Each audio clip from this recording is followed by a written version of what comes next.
네, 오늘은 그 기후 얘기를 조금 하려고 그러거든요.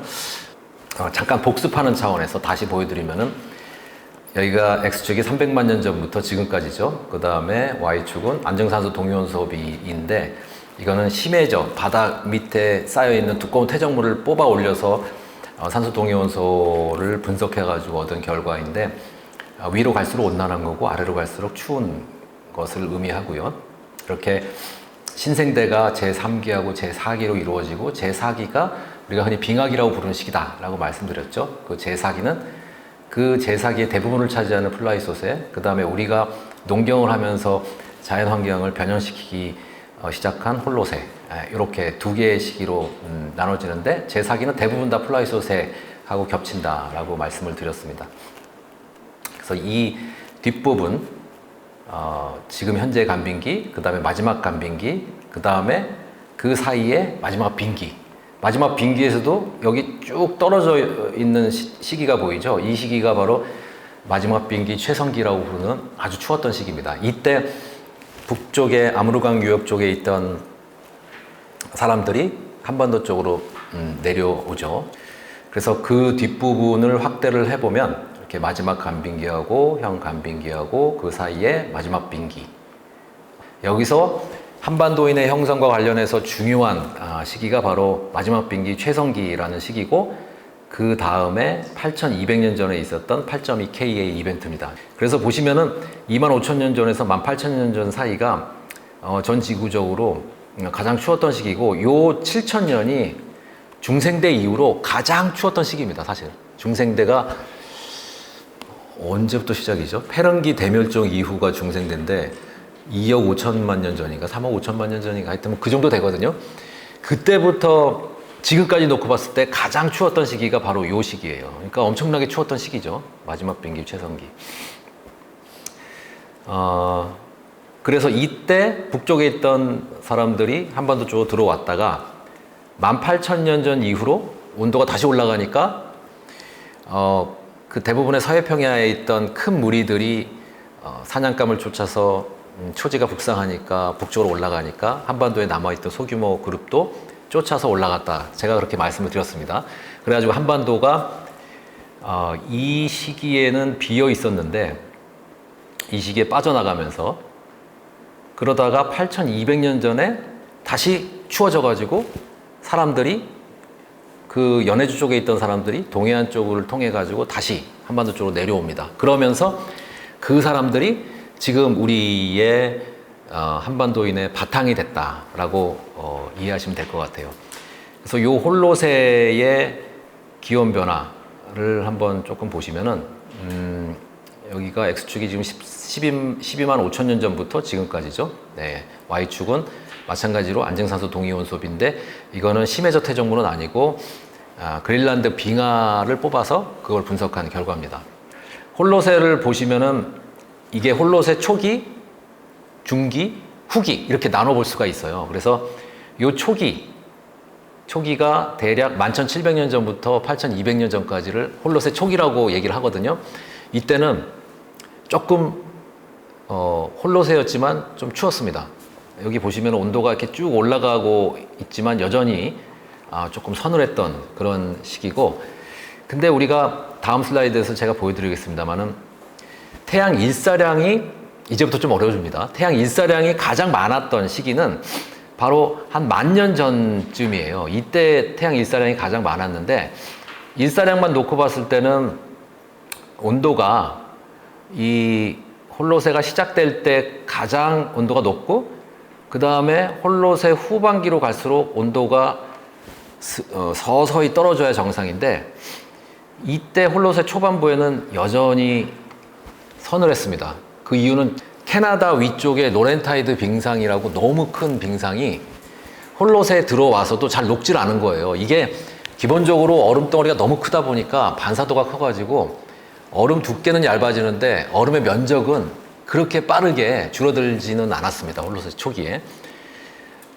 그리고 또 말씀드렸습니다만은 로렌타이드 빙상 아래에 온실가스가 갇혀 있어가지고 빠져나오지 못하니까 그래서 또 대기의 온도가 빠르게 일사량의 맞게끔 대기 온도가 빠르게 오르지는 못했어요. 홀로셋 초기에. 그러다가 8.2K의 이벤트 이 추위가 한번 나타나고 그 다음에 8,000년 전부터 5,000년 사이가 아주 따뜻한 홀로셋 기후 최적기 시기가 도래합니다. 이 최적기라고 부르는 이유는 동식물이 가장 살기 적합했던 시기라고 해서 최적기다라고 얘기한다고 말씀드렸죠.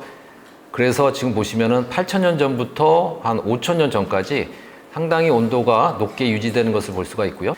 그리고 5,000년 전 이후로 온도가 쭉 떨어지는 게 보이죠. 네. 이때가 홀로셋 후반부 해가지고 홀로셋 후반부에는 온도가 지속적으로 떨어지면서 북쪽에 있는 사람들이 점점 살기가 힘들어져요.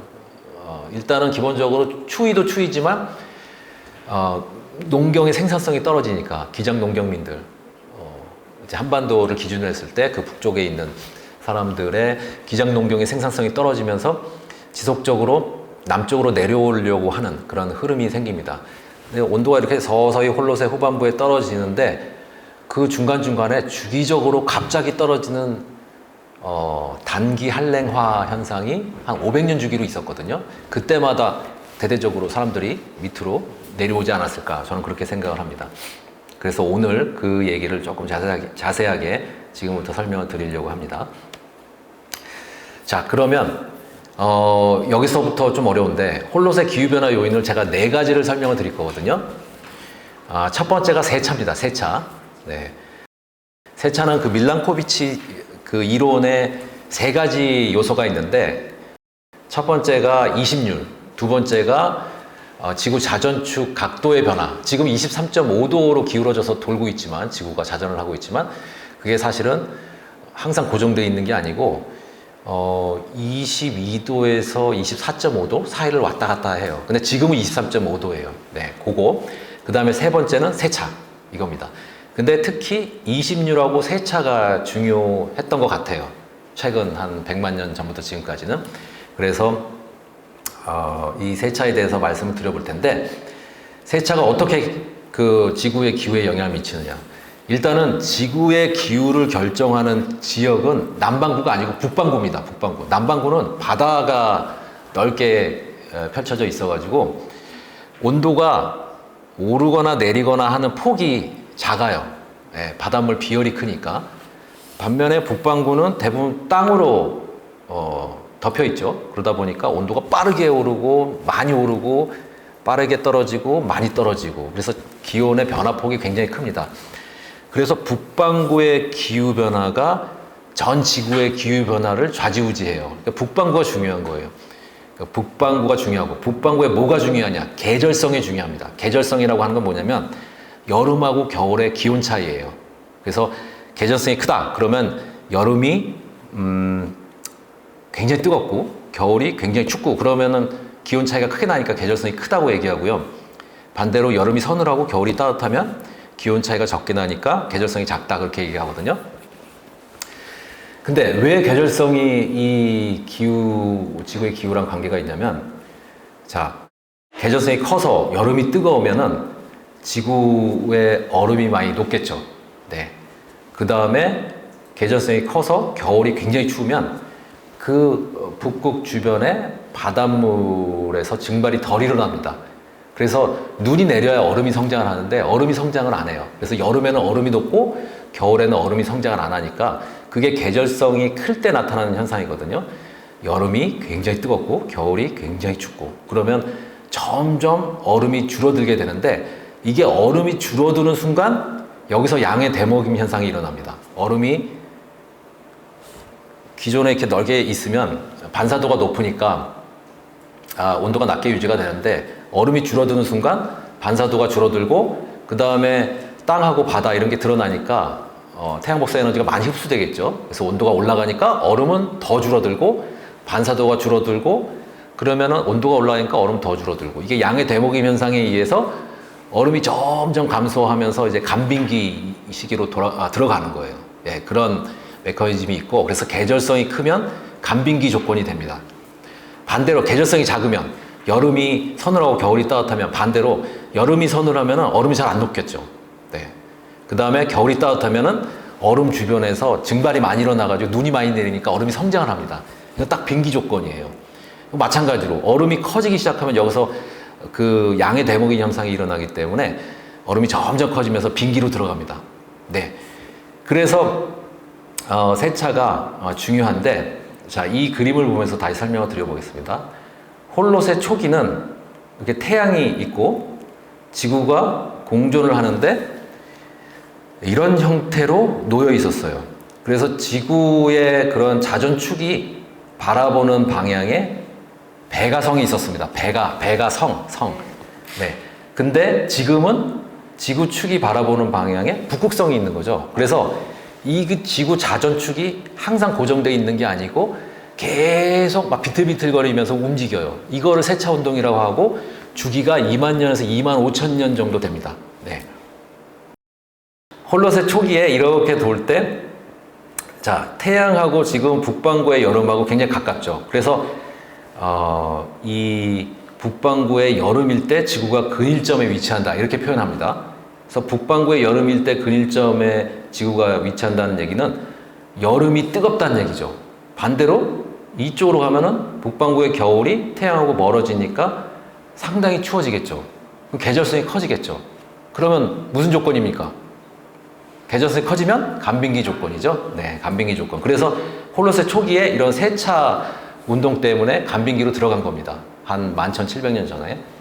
근데 지금은 이 세차의 주기가 2만 년에서 2만 5천 년 주기니까 11,700년 전에 시작이 됐으니 한 중간 정도, 주기의 중간 정도 흐른 거죠, 시간이.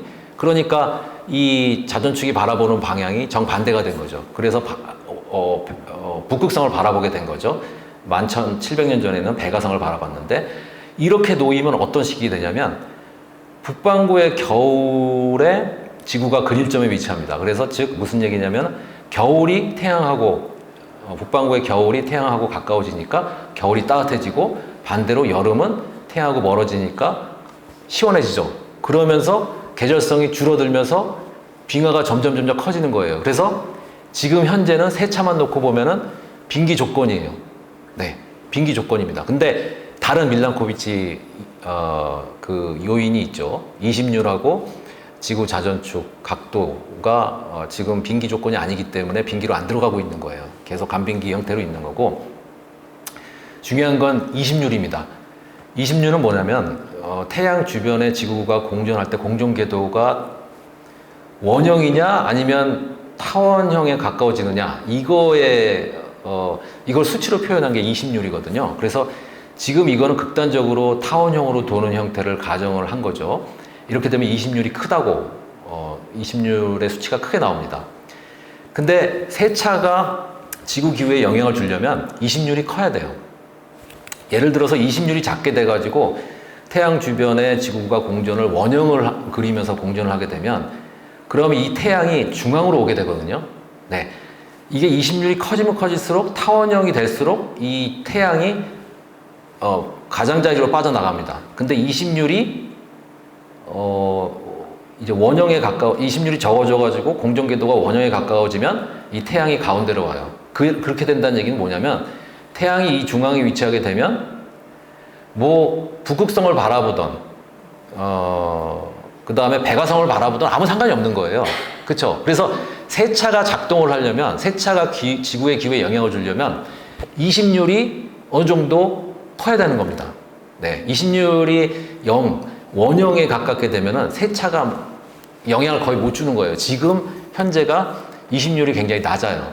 네, 공전궤도가 원형에 가깝게 돌고 있기 때문에 현재 세차만 놓고 보면 빙기가 올 수 있는 조건인데 빙기가 안 오고 있는 겁니다. 그래서 전문가들은 한 4, 5만 년 후에 다음 빙기가 올 거다라고 예상을 하는데, 이건 그냥 추정이고, 사실은 굉장히 우리가 독특한 간빙기에 살고 있는 겁니다. 왜냐하면 그 전에 우리가 한 7, 80만 년 전부터 봤을 때 11만 년 빙기, 만년 간빙기, 11만 년 빙기, 만년 간빙기, 이런 식으로 이어져 왔거든요.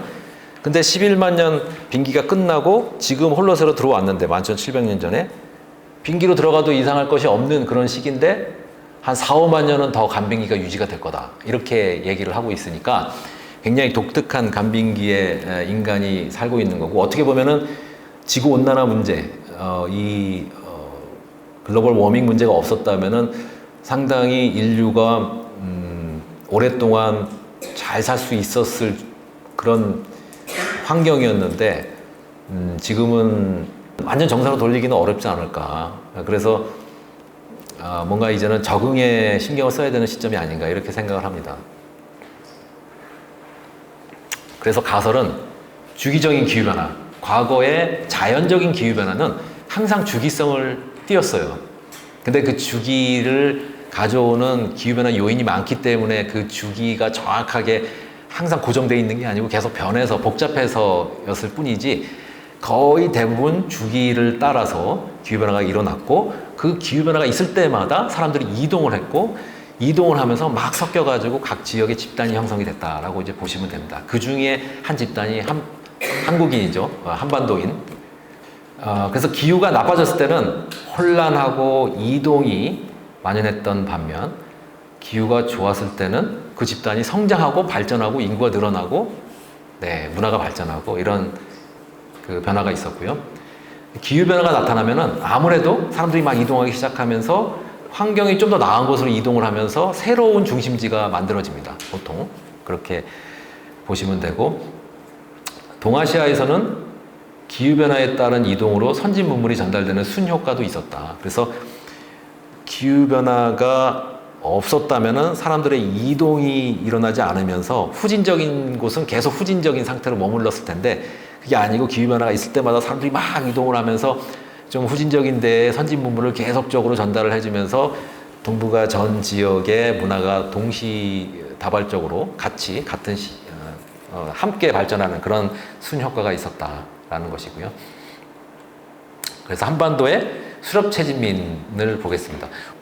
우리가 25,000년 전에서 18,000년 전 사이에 한반도 쪽으로 만주 연해주에서 수렵채진민들이 남하했다. 너무 추워서. 어떻게 그렇게 얘기할 수가 있느냐. 근거가 되는 자료입니다. 이게 북쪽에서 남쪽으로 내려왔는지 동쪽에서 서쪽으로 들어왔는지 그러니까 서쪽에서 동쪽으로 들어왔는지 알 수가 없잖아요. 근데 이 자료가 제가 지금 말씀드린 거에 근거가 되는 것이죠. 맨 위가 여름철 일사량입니다. 여름철 일사량. 이게 세차운동을 보여주는 자료예요. 세차운동. 그래서 세차운동의 주기가 2만 년에서 2만 5천 년 주기라고 그랬잖아요. 그래서 한 2만 2천 년, 2만 3천 년 주기라고 보면은 3만 3천 년 전쯤에 여름철 일사량이 굉장히 높았고 여름철 일사량이 높다는 것은 계절성이 컸다. 간빙기 조건이죠. 네. 그리고 여름철 일사량이 연 일사량을 거의 결정을 합니다. 네, 여름철에 태양 복사 에너지가 많이 들어오니까 그래서 여름철 일사량이 곧 연평균 일사량이라고 봐도 뭐 크게 변하는 추이가 거의 똑같다라고 보시면 되고요. 근데 이제 중요한 거는 요 중간에 2만 5천 년 전에서 18,000년 전 사이가 여름철 일사량이 굉장히 적었던 걸 볼 수가 있죠. 네. 그래서 이때 마지막 빙기 최성기가 온 거예요. 네.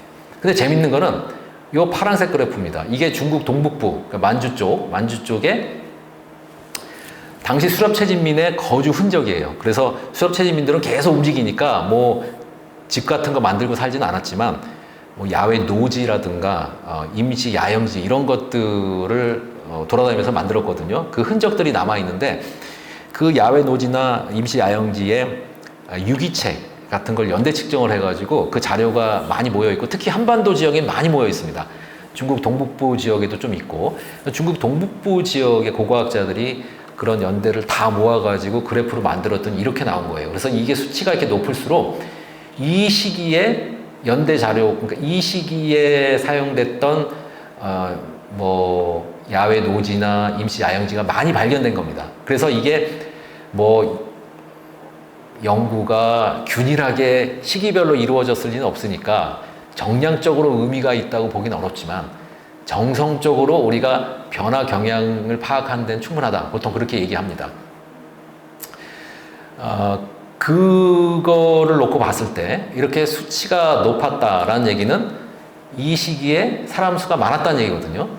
그리고 이 시기에도 사람 수가 많았죠. 이 시기에는 사람 수가 적었죠. 어디로 갔느냐 이거죠. 이 추이. 분명히 이 추이를 피해서 어디론가 갔을 것 같은데 이 맨 아래에 있는 게 한반도의 인구 추정 자료입니다. 보시면은 없다가 물론 있긴 있었는데 많지 않죠. 그 다음에 갑자기 올라가죠. 네, 여기 떨어질 때 갑자기 올라가잖아요. 북쪽에 있던 사람이 내려온 거예요. 추위를 피해서. 근데 재밌는 거는 18,000년 전에 일사량이 늘어나면서 온도가 올라가니까 다시 동북부의 인구가 늘어납니다. 근데 남한 쪽은 네, 없어요. 아니 따뜻해지면 더 좋은데 왜 사라졌느냐.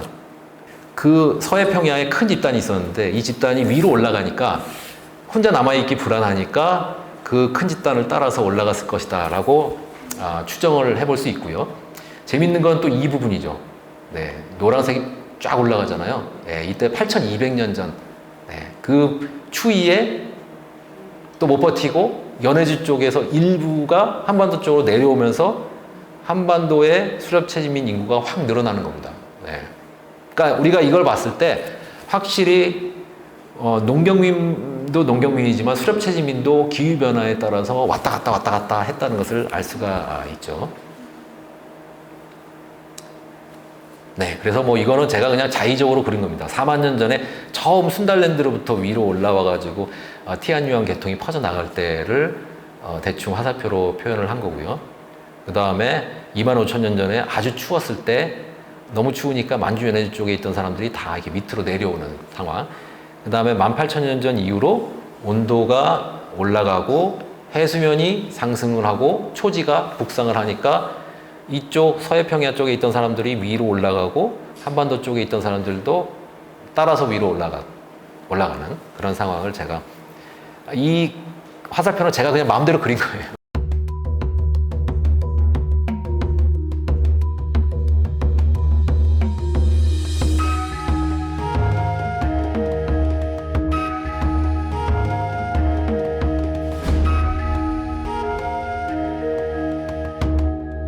자, 그 다음에 8,200년 전에 북쪽에서부터 사람들이 쭉 내려왔다고 했는데 그때 선진 문물이라고도 할 수 있죠. 토기 문화가 처음 한반도로 전달이 됩니다. 그래서 양양 오산리에서 8,000년 전에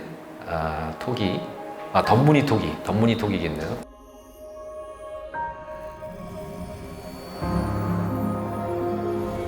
덤문이 토기가 발견이 되고 이게 한반도에서 발견된 최초의 토기라고 얘기를 하고요.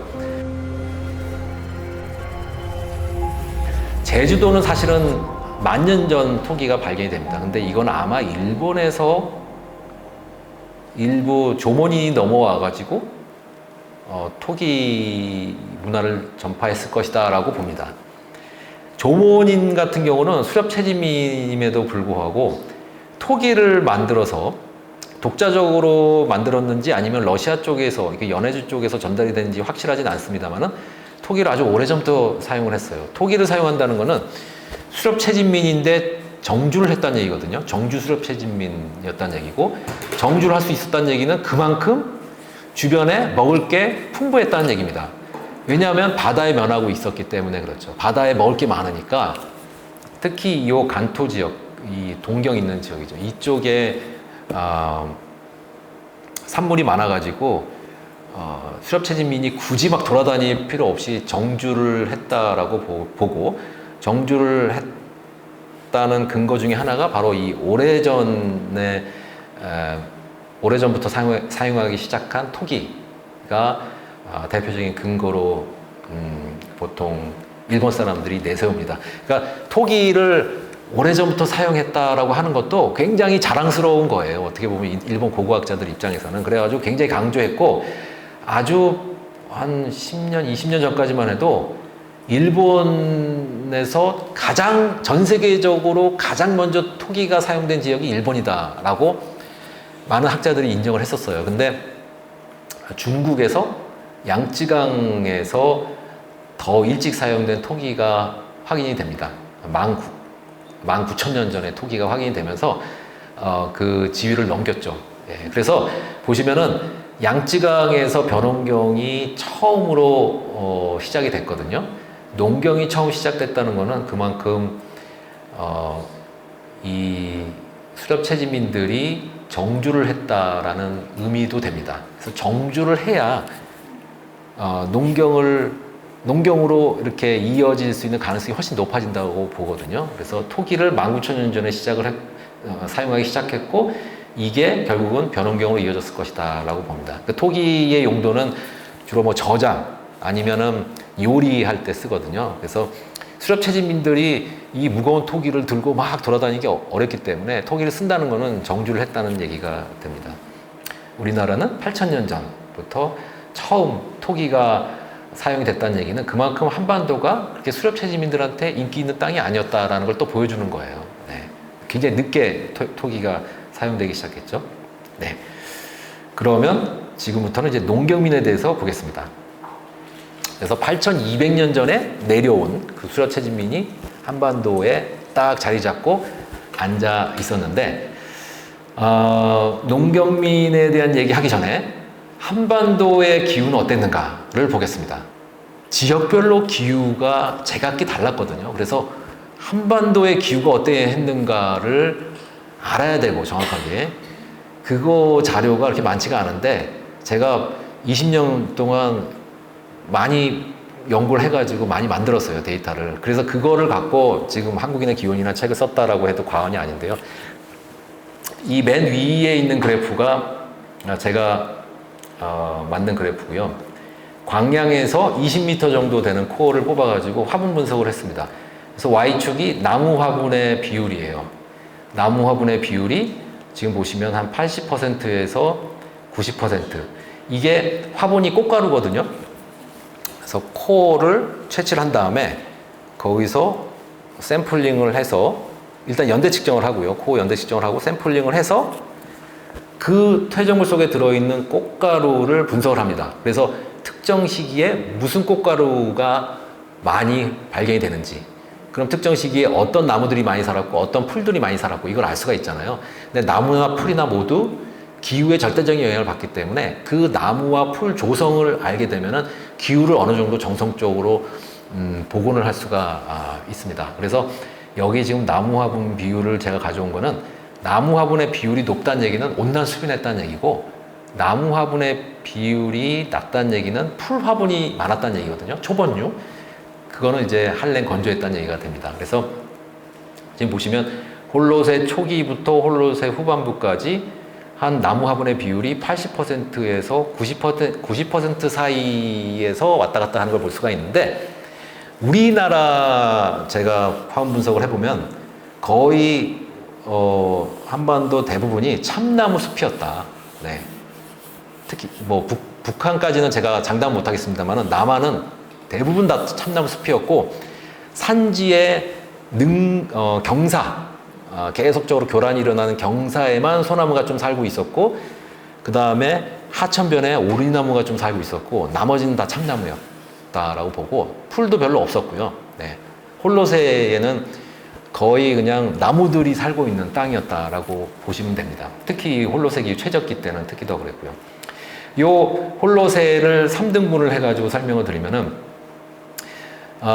여기 보시면 홀로세 초기에는 이렇게 1000년 주기로 대성 연렴순환이 교란될 때마다 추위가 찾아왔고, 그 중에 하나가 8200년 전에 있었던 8.2KA이고, 여기에 지금 9.8이 표현이 되어 있는데 9.8 그 전에 10.2가 있고 11.2가 있고 그렇습니다. 이렇게 1000년 주기로. 네. 그 다음에 홀로세 기후 최적기 때는 뭔가 기후변화가 뚜렷하게 없었어요. 굉장히 온난 수빈한 상태로 안정적으로 유지가 됐고, 홀로세 후반부로 들어오면서 태평양 장주기 엘니뇨의 영향을 받아서 500년 주기로 이렇게 온도가 떨어집니다. 온도가 떨어질 때마다 인구의 이동이 일어났고, 네, 집단의 형성이 일어났고.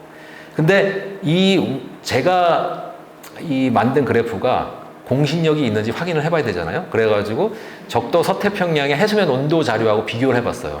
그래서 필리핀 남단의 그 해저 퇴적물 분석한 결과인데, 제가 봤을 때는 상당히 비슷합니다. 홀로세 초반부에 이렇게 한반도에서 온도가 떨어질 때, 한랭 건조해질 때마다 적도 서태평양의 바닷물 온도가 낮았어요. 홀로세 기후 최적기 지나서 태평양 장주기 엘니뇨의 영향을 받았던 홀로세 후반부에도 500년 주기로 바닷물의 온도가 떨어질 때 한반도는 한랭 건조했다. 서늘하고 건조했다라는 것을 알 수가 있습니다. 뭐 100% 맞아 떨어지는 건 아니지만 대체적으로 맞아 들어갑니다. 즉, 이 한반도 땅은 적도 서태평양의 바닷물 온도에 엄청나게 많은 영향을 받았다라고 볼 수가 있습니다. 그 다음에 두 번째 그래프도 마찬가지로 비슷한 얘기를 전해주고 있는데요. 이것도 제가 한 건데 맨 위의 그래프하고 두 번째 그래프가 아까 전에 그래프는 광량에서 제가 퇴적물을 얻어가지고 분석을 한 거고, 이거는 밀양 범람원에서 퇴적물을 얻어가지고 또 분석을 한 거예요. 맨 위는 타이타늄 양입니다. 그래서 퇴적물 속에 타이타늄 양이 얼마나 많이 들어가 있는가를 분석을 한 건데, 지금 Y축이 뒤바뀌어 있습니다. 그래서 범람원의 퇴적물 속에 타이타늄 양이 적게 확인되느냐 많이 확인되느냐, 이게 과거의 기후변화를 보여준다. 그 얘기는 뭐냐면은 타이타늄의 양이 적으면, 홀로세기 최적기가 지금 적은 걸로 보이잖아요. 그 얘기는 사면에서 침식이 덜 일어났다는 얘기거든요.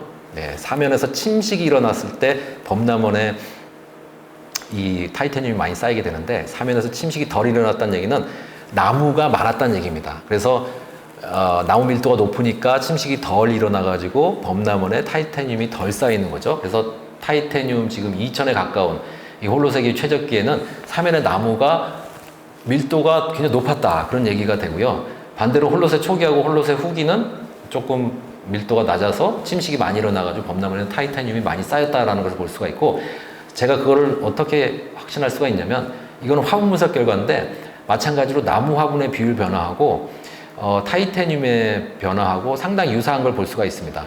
요 세 번째는 오키나와 해수면 온도를 복원한 일본 사람이 한 연구인데요. 보시면은 어느 정도 유사한 걸 볼 수가 있습니다. 전체적으로. 그 다음에 요 맨 아래쪽 거는 마찬가지로 또 필리핀 부근의 적도 서태평양에서 얻은 해수면 온도 복원 자료인데 또 어느 정도 비슷한 걸 볼 수가 있습니다. 그래서 여기서 홀로세기 최적기가 보이고, 요 3000년 전쯤에 이렇게 온도가 올라가서 환경이 양호해지는 시기가 나타났는데, 이 시기가 바로 한반도에서 송국리형 문화가 전성기를 가졌던 시기예요. 농경민들의 수가 아주 빠르게 늘어났던 그런 시기. 근데 이 사람들이 갑작스럽게 몰락을 하게 되는데, 그 몰락도 기후변화와 관련이 있을 것이다. 2800년 전 이후로 나타난 철기 저온기 시기하고 맞물리거든요. 네. 그래서 홀로세기 최적기 이후에 가장 환경이 좋았던 시기가 3000년 전쯤이라는 것을 우리가 또 이 그래프를 통해서 확인할 수가 있는데, 그래프를 제가 많이 비교를 합니다. 제가 만든 그래프하고 다른 지역의 그래프랑 많이 비교해서 유사점을 찾는데, 완전히 똑같은 건 없어요. 완전히 똑같으면 그거는 조작이라고 봐야 됩니다, 사실은. 예. 이게 연대에 에러치가 있기 때문에 완전히 똑같지는 않고 비슷하게만 나와도 상당히 관련성이 있다라고 보는 게 맞거든요. 네. 그래서 우리나라 이 고고학자들한테 가장 핵심적인 연구 토픽 중에 하나가 송국리형 문화예요. 네. 이게 우리나라의 어떻게 보면 고고학계의 미스터리라고 볼 수가 있거든요. 3000년 전에서 2800년 전에 짧은 전성기를 이룬 다음에 갑작스럽게 쇠락을 하는데, 이게 마치 마야 문명 쇠락하는 거랑 유사하다고 과장해서 얘기하면 그렇게까지도 볼 수 있을 정도로 그 쇠락하는 속도가 굉장히 빨랐는데, 왜 쇠락했느냐? 저는 기후 때문에 쇠락했다고 보지만 고고학자들은 기후 얘기를 그렇게 많이 하진 않았습니다. 다른 이야기를 했는데, 가설 자체가 거의 없었다고 봅니다. 네, 고고학자들이 이제 막 얘기를 하는데 도저히 뭔가 이유를 찾지 못하겠다. 그런 상황이었거든요. 네, 근데 저는 기후가 영향을 많이 미쳤을 것 같아요. 자, 이 그래프, 이 지도를 다시 또 가져왔는데, 아무르강 집단은 수렵 채진민, 그러니까 파란색으로 표시를 했고요. 나중에 점점 이제 목축도 하고 뭐 그렇게 변화해 갑니다만은, 처음에 이제 수렵 채진민 집단이었고, 이 사람들이 8200년 전에 추위를 피해서 한반도로 들어왔다 말씀드렸죠.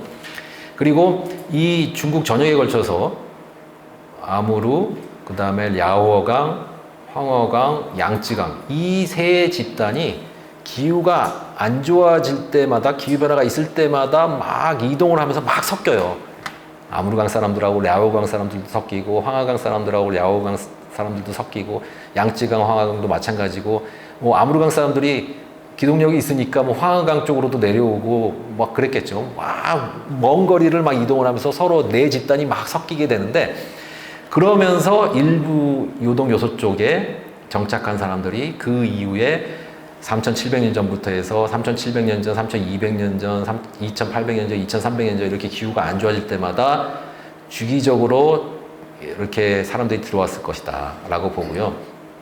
물론 어떨 때는 많이 들어오고 어떨 때는 조금 들어오고, 제가 말씀드린 이런 기후변화가 있었던 시기 말고도 기후변화가 없었음에도 불구하고 막 움직였던 사람도 당연히 있겠죠. 근데 이 그래프에서의 화살표는 제가 봤을 때 주요한 그런 경로만 표시를 한 거고, 제가 말하는 연대 또한 주요한 이동의 흐름이 있었던 시기만 추려서 말씀을 드리는 거니까 제가 하는 얘기가 100% 모든 걸 설명한다라고 그렇게까지 보실 필요는 없습니다.